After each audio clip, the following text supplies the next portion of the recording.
Bienvenidos a nuestro programa. Como siempre, leer es un placer, algo más que un título. Un deseo de que, por favor, mejoremos el nivel cultural de nuestro país. Leer es un placer. ¿Dónde lo hacemos? Pues aquí, en la biblioteca más moderna de la ciudad de Las Burgas, en la biblioteca NOS. Y donde lo emitimos en Telemiño, que se ve, ya le digo a ustedes, de rechupete. Y aparte de eso, lo pueden ustedes ver también en el canal 131 de R Televisión. Leer, de verdad, es lo mejor que pueden ustedes enseñar a hacer a sus familiares. Y hoy te hemos preparado un programa, como siempre, lo más cariñoso y lo más interesante posible.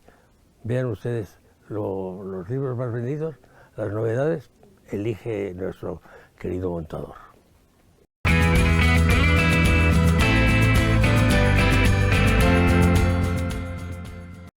Bueno, esta semana los libros más vendidos han sido, en primer lugar, de Muñoz Molina, Volver a Dondi, en editorial Seis Barral.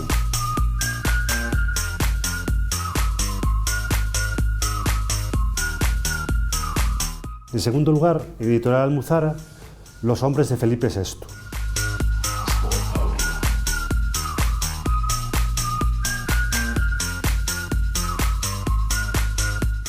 Y por último, Axel, de Luis García Rey, que ha sido uno de los libros más vendidos de esta semana.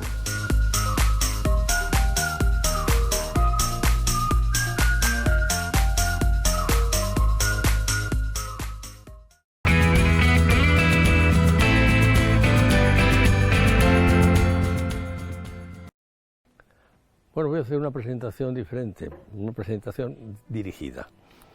Benito Eladio Rodríguez, poeta do Ribeiro. Último poemario recién salido de la imprenta, Versos a mujer poeta. Empresario con larga trayectoria en Vigo. Jubilado, regresó a Beade, donde se dedica al vino y a la literatura, que son dos de sus grandes aficiones. Cultiva también la poesía erótica. Bueno, pues este personaje, que por lo que veo es pillo, inteligente y grato de imagen, porque lo van a ver ustedes, es el invitado del programa Leer. Es un placer del día de hoy. ¿Es verdad lo que he dicho? Sí, sí, exactamente así. ¿Sabe usted el nombre de quién lo he dicho? Probablemente Avelino. De Avelino. ¡Ah! Sí. Hemos acertado. Bienvenido. Bien hallado. ¿Desde cuánto tiempo ya se dejó Vigo y se vino usted a la civilización? A ver, digamos que a cultura urbana, que eu viví 40 anos en Vigo, estou impregnado dela, pero realmente é algo que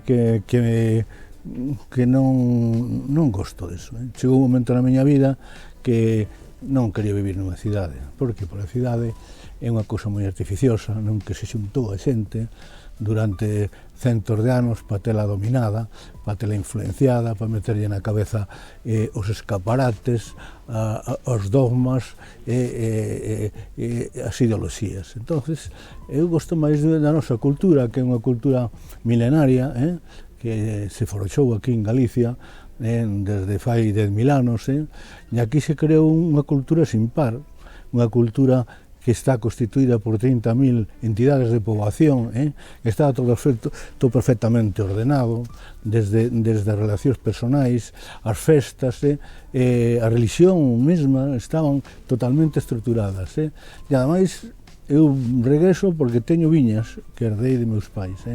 Entonces, dixen, bueno, pois mira, agora vou a gozar da vida, porque a vida na cidade ensinoume a entender os dous mundos. Unha vez que entendes os dous mundos, podes decidir cal é o que máis te gosta. Entón, regreso a Beade. Ya aí estou, fago poesía, recibo amigos, como o amigo Xosé Luis Carnicero aquí presente, aí cantamos, aí recitamos poemas, e aí nos divertimos, todo alrededor do viño.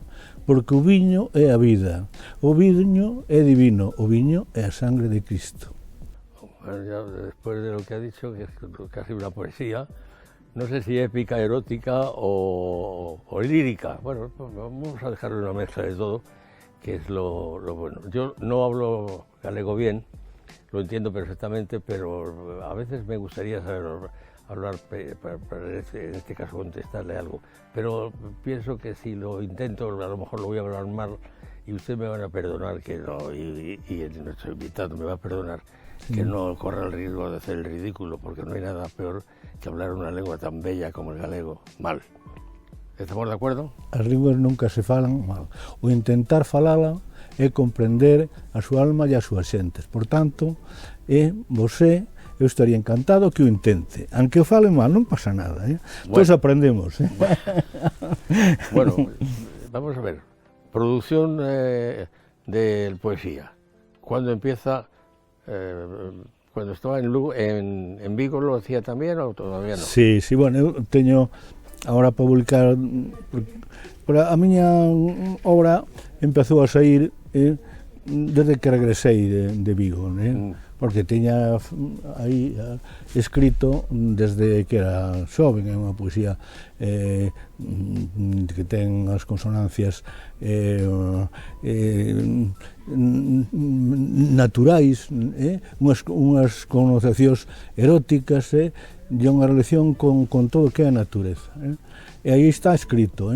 Agora vou sacar 2 poemarios máis, xa teñen o título, un que se titula Apuntes na noite e na lúa, que son poemarios son poemas de xuventude, de corte surrealista, que entroncan tamén coa poética galega, porque pensar que estamos nun país onde a nosa poética, quizá a partir do século X, empeza a manifestarse, depois fragua nas cantigas de amor, nas cantigas de amigo, amado, nas cantigas de maldicer, porque nós sabemos dicir tacos na poesía, e iso é algo moi original, tacos pois moi intensos.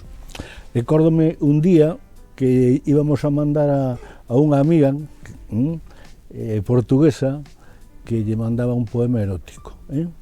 Entón, cando recibiu, mandoume unha nota por correo electrónico dicindo: «Ai, Eladio, isto non se pode dicer, non se pode dicir que é ofensivo». Entón, contesteille con un poema galego-portugués do século XII que dicía un home a outro. Mais você ten que saber que cando eu estou a foder coa súa muller sempre me fala ben de você. E mandeille a esta amiga pero vamos a ver, amiga, pero si isto está inventado, xa en Galicia o maldicer está inventado, a poética dese tipo é moi antiga, das máis antigas de Europa. Nós temos esa poética, non ten ninguén, das primeiras que xurdiron coa relación de Galicia coa Provenza, e as relacións de movimentos de Santiago, de aquí para lá, de lá para aquí, foise creando esa poética que é unha maravilla. Pues es verdad, tienes razón, y además y el gallego es una lengua preciosa, y me da vergüenza decirlo porque parece que es que estoy haciendo la pelota a Galicia y los gallegos. No es verdad, porque, bueno, ya lo he dicho alguna vez, yo tengo el apellido Alonso y Soto, que son de mi bisabuelo y de mi bisabuela, que eran gallegos. De Paulo, mi bisabuelo, que era coronel de húsares de la Princesa, que era un cuerpo que la gente no sabe lo que eran los húsares de la Princesa, y de Pavía, que había 2 cuerpos. Y mi bisabuela era de Lugo, o sea que, bueno, pero yo tengo un lío terrible geográfico, porque porque el Martí es procedente de Baleares, y concretamente de la zona de Morella y de Valencia. Bueno, Morella no es Valencia, pero es la tierra del general Cabrera, el tigre del maestrazgo, una zona muy hermosa y muy rica en la historia de España. Y el Maqueda, pues es mi primera mujer se llamaba Maqueda de apellido también, fíjate qué casualidad, y sin embargo el mío es de Málaga, que era mi abuelo don Enrique Maqueda del Castillo, que fue jefe de seguridad de Alfonso XIII, pero le salvó la vida de milagro porque el rey Alfonso XIII era muy golfito, y entonces pues se marchaba de juerga y le habían regalado un hispano-suiza, que era un coche que se fabricaba en España, y tenía el parabrisas que se bajaba y entonces los que tenían esos coches se ponían una gafita redonda, unos cascos de tela y parecían esforzados Sportman, y el coche no iba a más de 120, ¿no? Pero claro, mi abuelo sabía que el rey tenía sus cosas y bueno, pues era una obligación protegerle. Y de repente una vez iba por mi abuelo en el coche, que era otro Mercedes, otro hispano, pero cerrado. Iba por San Agustín, los llanos de San Agustín, que era donde se probaban todos los coches de segunda mano. Unos llanos terribles. Y habían puesto de un árbol a otro árbol, no sé si ustedes recordarán que las carreteras de España, hasta hace poco tiempo, estaban pintados de blanco los álamos, para que eran los caminos antiguos de diligencias, y la que pasaba por San Agustín era el camino que venía de Burgos. Y habían puesto un cable de acero de un árbol a otro. Y mi abuelo pasó con el Mercedes cerrado, con el Hispano Suiza cerrado, y se le cargó el parabrisas, pero no pasó nada. Estaban recogiendo los cristales, los oficiales de policía de la escolta, y de repente pasó el rey con el espejo bajado, con el parabrisas bajo y con la amante al lado, y le saludó así. Esto no es nada más que una circunstancia histórica, pero hay una coincidencia verdaderamente que da cierto relieve a la anécdota, que es que años después su bisnieto murió en Canadá en un campo de esquí, en una pista de esquí, que habían puesto un cable de acero de un lado a otro. Y así murió el que fue marido de la nieta de Franco. O sea que no sé a qué viene esta coña que he contado de anécdota, porque no sé, estábamos hablando, bueno, de cosas picantes, que son las graciosas. Bueno, desde logo, o sexo é algo fantástico, primeiro fantástico, e logo despois é un poder extraordinario, realmente ese potencial, o mismo que o poder en sí mismo, o poder do diñeiro, pero o poder da sexualidade move os gobernos e move incluso as economías. Realmente a muller como raíña, como deusa primixenia, antes do cristianismo, pois significaba isto. Aquí a divinidade era unha muller, e esa tiña tres categorías, tres expresións, que era raíña da natureza, raíña da fertilidade e raíña da guerra. Entonces, esa está en todas as tradicións, en todas as lendas que hai en Galicia, que vulgarmente se chama a Moura, que era unha señora que por a noite de San Xoán se achegaba a un penedo, ali se peiteaba un peite de ouro, e atraía a quen pasara por ali. Entonces, cando pasaba un varón, facíalle esta pregunta, dicíalle: "Você que quere?" Ela mostraba un tesouro, que era unha galiña con 7 pitiños, todos de ouro. Que quere a galiña con 7 pitiños ou quere a min? E normalmente todos querían ouro. E cando querían ouro, ela desaparecía.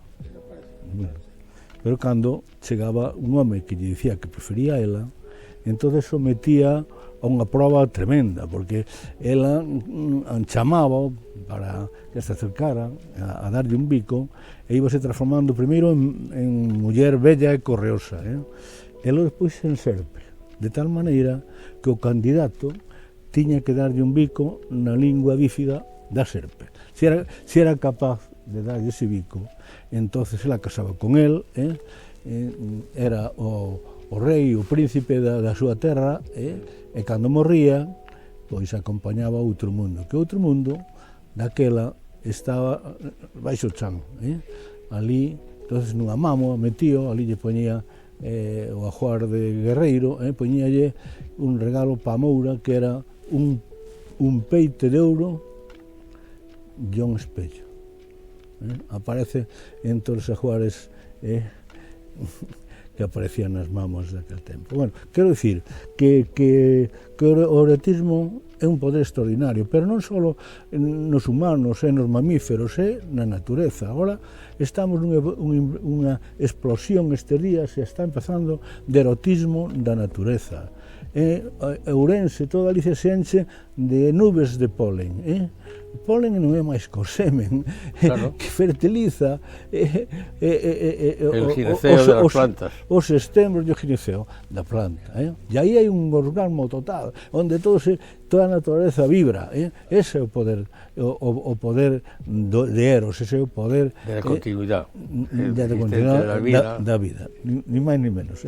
Por eso eu digo moita importancia ao erotismo. E o erotismo tamén é un placer que foi castigado, e reprimido desde fai moito tempo, porque claro, eso era unha liberdade extraordinaria. Quen ten a posibilidade de alcanzar o placer sin depender do poder que manda, pois pode ser peligroso. Hombre, claro, era reprimido. Eso se llama independencia. Independencia, porque hoxe, eu, según o meu punto de vista, humilde punto de vista, entendo que ese é un placer gratis, que debemos practicarlo, que debemos darlo, que debemos recibirlo. É un Deus, é un agasallo do Deus que nos manda, se é que así o hai. Entón, exactamente, eso é un ben, ese é un ben que temos que darnos a nós mismos, sin ninguna vergonza. Pues muy bien. Yo ya no me duele el cuello de volver la cabeza para hablar con el señor poeta mágico que tengo a mi izquierda y que me está dando una gran satisfacción el conocerle, porque no baja nada de lo que me dijo Avelino. Cuando le pedí a una persona para el programa y me dijo, me dice, te voy a mandar a una persona estupenda que ha aceptado asistir y que es un personaje importante, pues lo es usted. O sea, Avelino tiene razón. Gracias. Gracias a usted. ¿Cómo va la producción de poesía ahora? Ben, teño moito escrito. Mucho. Pasa que non teño tempo de recopilarlos, ahora teño que modificarlos, porque eu utilizo o idioma galego, según o meu punto de vista, despois da morte de Franco, pois empezaron a poñer unha normativa, pero unha normativa que vai en contra do que é natural. O lóxico é que o galego conflúa co portugués. Por qué? Porque son o mesmo idioma. Estuveron separados un tempo, pero ainda conservan o 90% de afinidade. Por tanto, cal é o mundo para que o galego permanezca e trascenda cara ao futuro? É que se vaya confluindo co portugués. Se non, se fai outro idioma, e se fai outra sintaxe, e se fai outra ortografía, e outras palabras, e se deforman, e se deturpan as palabras, o galego morre. Solo ten un camiño, unirse ao portugués. Pues yo viví el momento en que se hizo el cambio, lo estábamos comentando hace un momentito con nuestro amigo aquí presente, y de repente pues mucha gente gallega criticaba la modificación que se había hecho. No, que aquí tenemos el gallego de portugués, el gallego del interior, el del exterior, había muchos gallegos diferentes. Pero yo no sé si el hecho de unificarlo ha sido positivo o, como usted bien dice, acaba con la propia lengua. Todos os idiomas do mundo teñen variantes dialectais. Claro. O castellano ten 500.000 variantes. Claro. O portugués outras tantas. Que os estados o que queren é unificar. Eu teño amigos de aquí, da zona do Miño, que falaban igual que a nós, e cando iban á escola, pois ríanse deles. Por qué? Porque Lisboa o que está é modificando o portugués para facer a construción das frases de outra maneira, máis ben de raíz lusitano, porque antes da romanización aquí había dous idiomas celtas, un era o lusitano e outro era o galaico, máis ou menos a divisoria era por o río Douro, un pouco máis ao sur do Douro. Entonces, aunque son idiomas similares, o encontro do latín, que deu lugar ao que os romances, tanto galego-portugués como castelán, etc., pois son distintos, pero realmente o idioma portugués foi creado en Galicia, na Galicia actual e no norte de Portugal, porque eu teño que dicir que os portugueses, segundo o meu punto de vista, non son ni máis ni menos que a mitade dos galegos que non se deixaron asimilar por Castela. Eso que son os portugueses. Claro. Joder, y qué gran error del rey que lo hizo, que me parece que fue Felipe II, no estoy seguro, el que determinó que la capital del reino fuera Madrid. Debía haber sido Lisboa, o podía haber sido 3 sitios distintos a Madrid. Santander, porque era la ruta de la lana para Inglaterra y hubiera facilitado muchísimo el comercio, o Barcelona, que hubiera evitado el problema luego después de la segregación extraña y cruel total de Cataluña, porque las cosas servidas en dosis normales son positivas y cuando se exageran o se exacerban se convierten en serpientes. Es un punto de vista, no sé si... Verdad, é verdad. A ver, Felipe II, que tiña a súa quinta muller, que era portuguesa, era unha princesa portuguesa, casou con ela,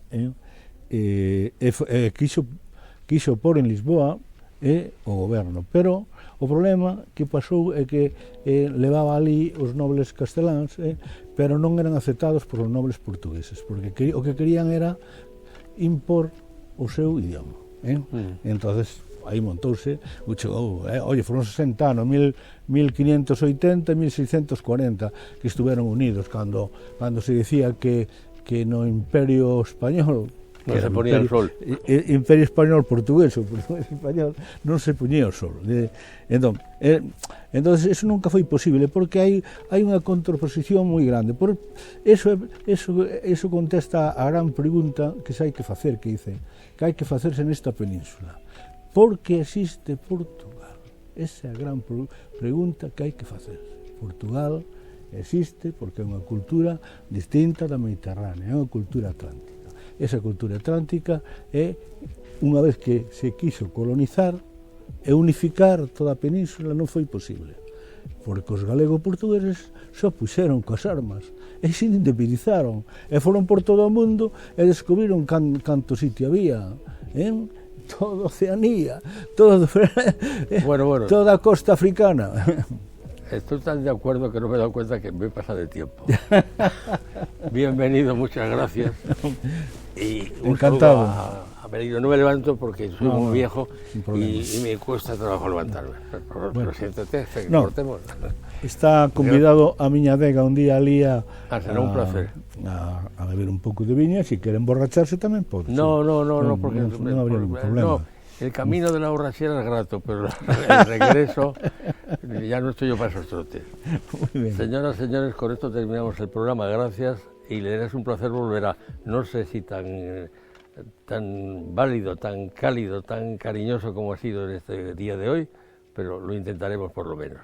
Hasta siempre.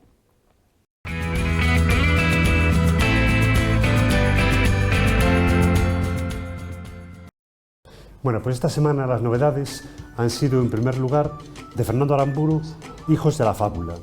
2 jóvenes exaltados se marchan al sur de Francia para convertirse en militantes de ETA. Esperan instrucciones en una granja de pollos, acogidos por una pareja francesa. Pero la banda de ETA ha decidido solicitar el cese de la actividad armada. En segundo lugar, en editorial Faguara, de Claudia Piñeiro, El tiempo de las moscas. Mujeres estafadas por un hombre hay muchas, pero repudiadas tanto por la madre como por la hija, no tantas. Y por último, el último libro de Javier del Castillo, El cuco de cristal. Un trasplante de urgencia, un donante lleno de secretos que esconden los latidos de tu corazón. Y estas son las novedades de esta semana.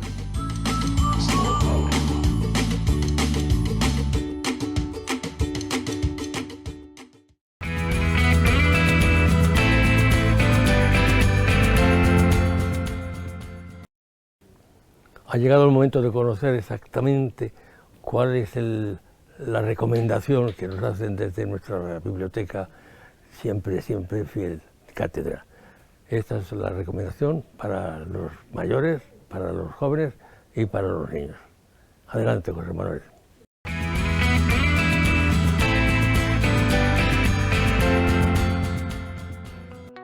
Bueno, esta semana vamos a recomendar una novela que nos acaba de llegar, que es La comadrona de Berlín, una novela histórica con misterio y romance en el Berlín de la década de 1920. Como libro de adultos, El gato que me dijo te amo, de Eva Polanski, en editorial La Esfera de los Libros. Para la felicidad, el coraje, la sabiduría y sí, también para el amor, tuve buenos maestros, y todos eran gatos.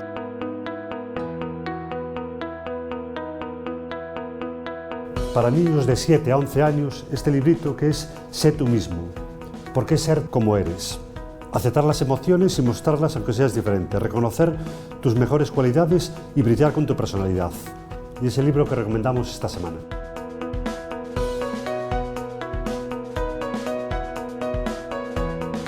Bueno, y como libro infantil vamos a recomendar un libro muy gracioso que es Detectives extraescolares, editorial de Estilo. ¿Eres un buen detective? Observa los dibujos, sigue las pistas e investiga el caso. Forma parte de los detectives extraescolares y resuelve el misterio.